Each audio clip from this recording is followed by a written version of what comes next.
Good morning, friends. It's day 4. I'm in Wales right now. I thought I would start the day off by going outside to look at the beach, and then the second I got to the beach it started torrentially downpouring with humongous gusts of wind. So the rain is kind of going sideways, and I'm hiding under this tiny umbrella thing. And I'm not sure how I'm gonna get back, but I'm pretty close to where they're picking me up for the tour anyway.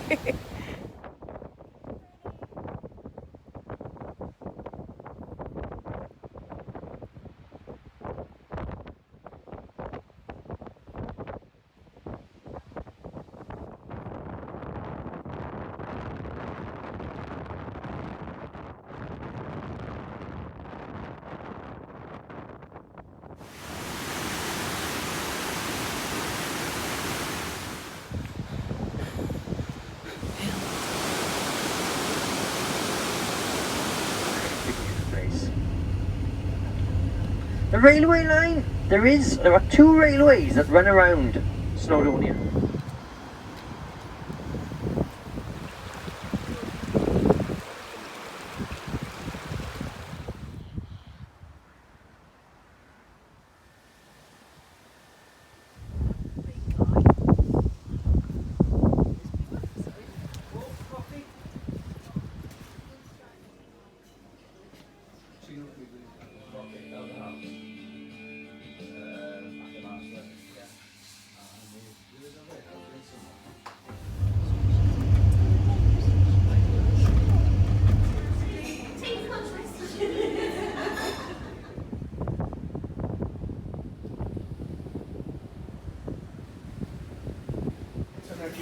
Oh, 600 US. Hey friends, I just wanted to jump on and wrap up this video. It's technically the next day, but I was too tired after a nice evening out to wrap it all up. So I just wanted to jump on and tell you thank you for joining me for what was a fantastic day of exploring in the northern parts of Wales, going through Snowdonia National Park. I actually sustained a grave injury. We went to Bed Gellert, which is Welsh for Grave of Gellert. So there was a whole story about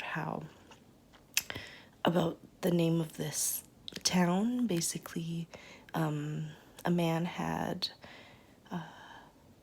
thought his dog killed his child, but it turned out to be a wolf who had tried to attack his child, and this dog ended up protecting the child, but the master didn't know about it, so he killed the dog.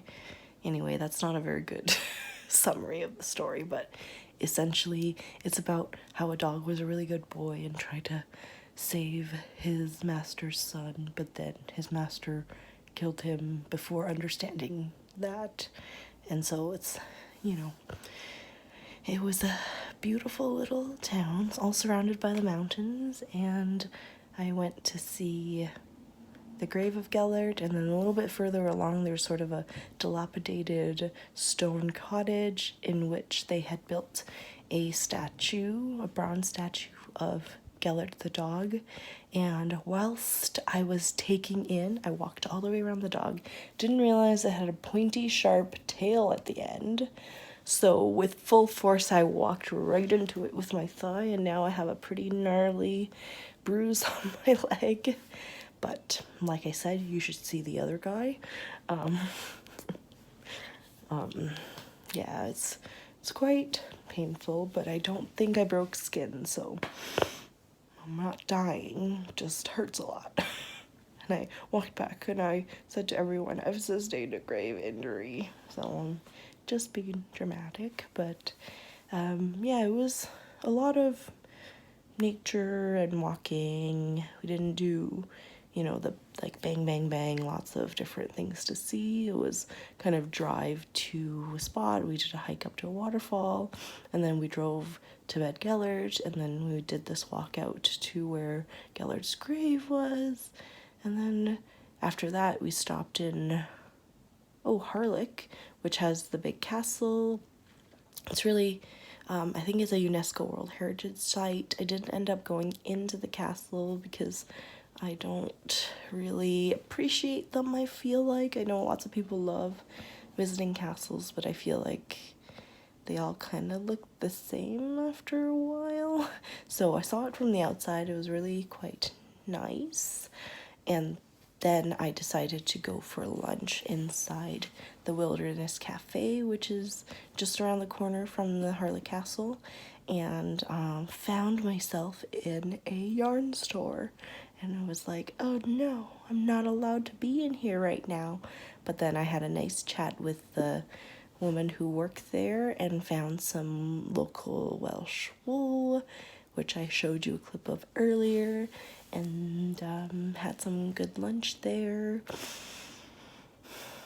What else happened? Oh, and then after that we drove back to Aberystwyth a bit earlier than yesterday so that we were able to have a bit of time while the town was still open, because everything sort of closes around 5 or 6.